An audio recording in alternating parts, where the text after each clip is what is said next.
Hey everybody, Film Distraction here, coming to you live from Batlantic Studios. Thought I'd do a quick back to the drawing board, talk about comic books, show it's on my drawing table, and let you know the Kickstarter campaign for my newest creator-owned comic book series is going to be live in June. If you want to know more about these characters and what they're called and why I'm drawing them, uh, then check out the link. I'll put the link in the bio or link in my bio. So Kickstarter, June. New creator on comic book series. Psyched to have it ready to go. I just need your help to get it printed and shipped.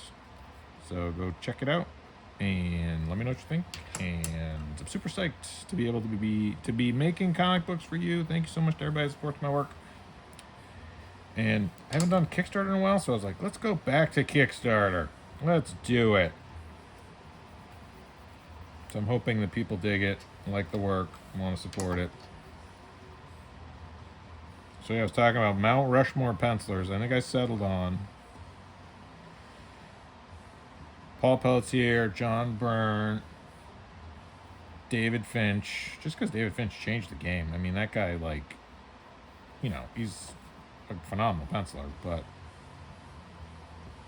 he's one of those guys that just everybody I look at David Finch all the time. I'm like, oh, how does he do that? And his instructional stuff, like, just so good. John Romita Jr., guy's just been working forever. Still working on Spider-Man, like, just doesn't stop. Just hasn't quit. And obviously his styles evolve. There's eras that people like more than others. You know, his X-Men stuff was great. Superman stuff, I don't know if that really caught on or hit the way that they wanted it to, but I liked it. It's just DC stuff, Marvel stuff. Just one of those guys that's just always producing at a high quality. John Byrne, obviously, still working, still making awesome stuff, doing his bootleg X-Men series, which is great.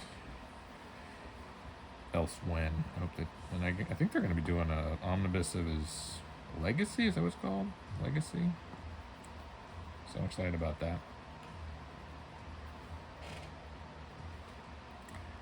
And who else is phenomenal?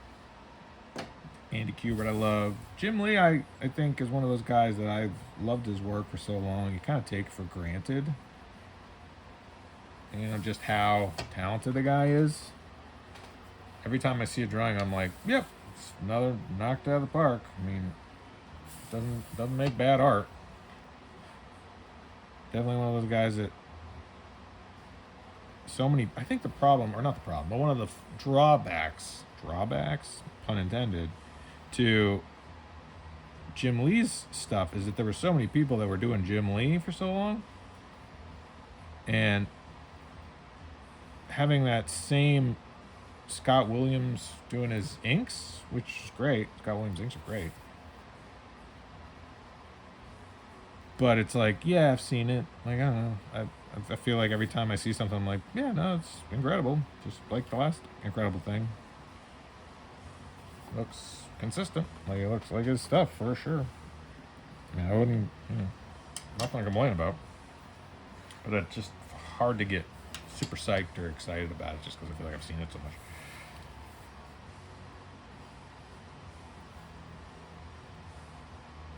As opposed to, like, I guess you could say that about any artist, though. You know, every artist has their sort of, they say 5 minutes, right?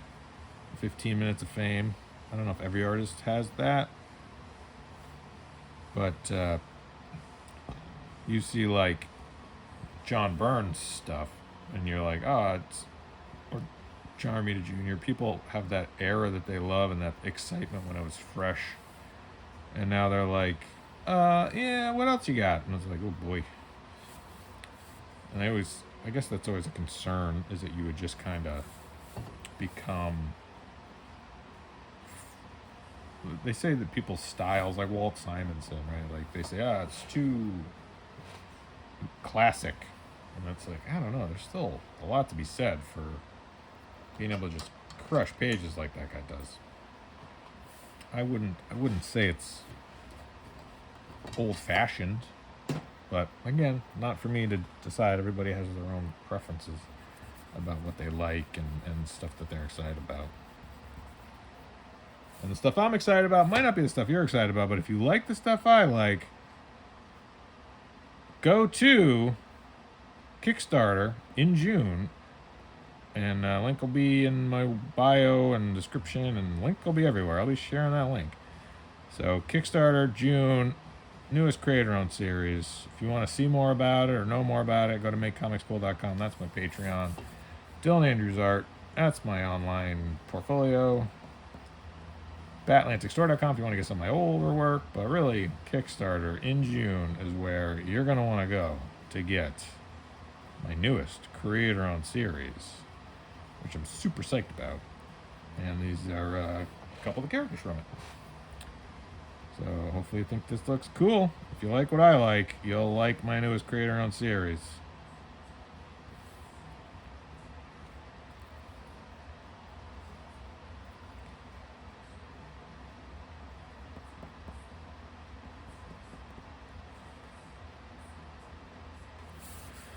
Yeah, there aren't a lot of comics coming out this summer I'm thrilled about.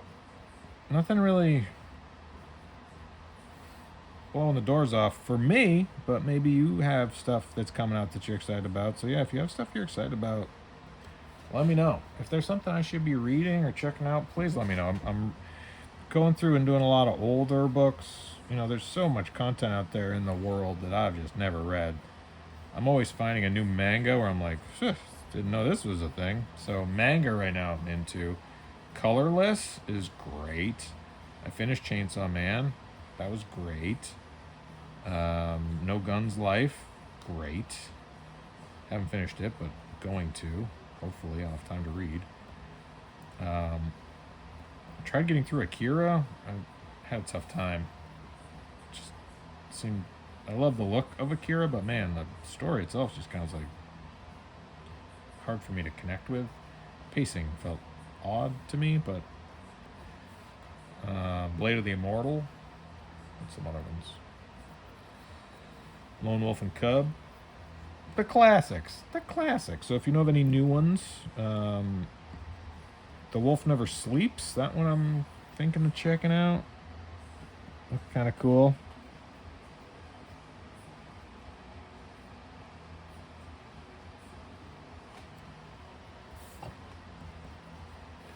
So yeah, even if there's nothing new currently that I'm excited about, I can always find stuff, you know, that I'm into. I think that's the great thing about comic books. There's so much out there. So even if you're like, I don't know, I just reread the Jeff Johns Flash run.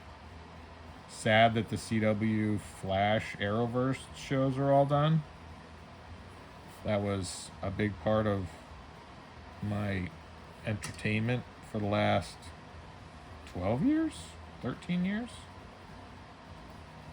You know, so that's a pretty epic run of television.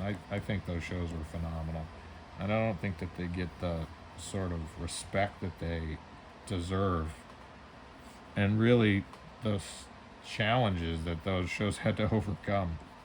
Budgets, changing of ownership, just a massive amount of headwind.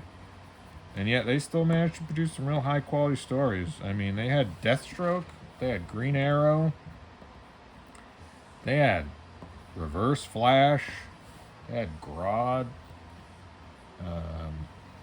I mean, what else what else do you want? Like, they were crushing it for years, so I think we'll look back on that. You know, Supergirl's show is great. Spun out the Superman Lois show, which is still going strong. That show's just bonkers good. So there's a lot of really great stuff that CW did with that show. Prometheus. I mean, it's just like, the show's just so good. So good.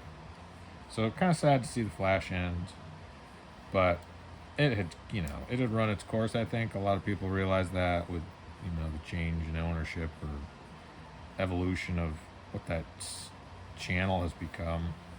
And they're just canceling everything. Like, yep, Legends of Tomorrow canceled. Batwoman canceled. Flash, Arrow.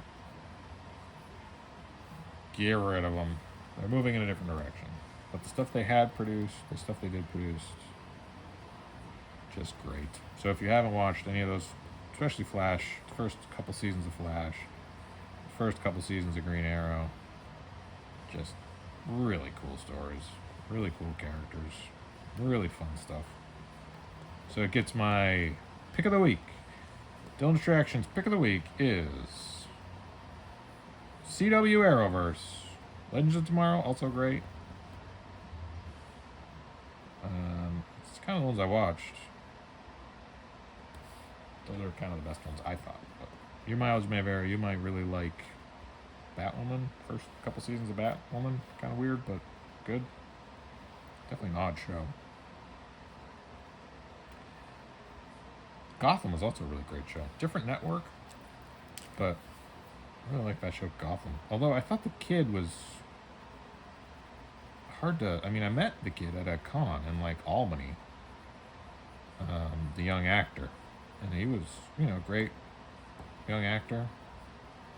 I just thought it was an odd choice. Like, I think that they should have done an age jump after, like, the first or second season and been like, he's 20 now. Like, let's just go. I think he just stayed so young for so long. At some point, you're like, this kid's never going to grow up. So they did the time jump at, like, the last episode. And they're like, he's 20 now. It's like, what? Ah, man. Yeah, Titans was another great show. Love that show, Titans. I haven't watched this newest season, but I enjoyed those. I'm a sucker for that kind of stuff. So I'm hoping that entertainment continues to be wonderful. But really, the best entertainment is independent comic books. So go right now. Back, share, in June. My newest creator-owned series is going to be on Kickstarter. Check it out. Enjoy. Here's some characters from it. Okay.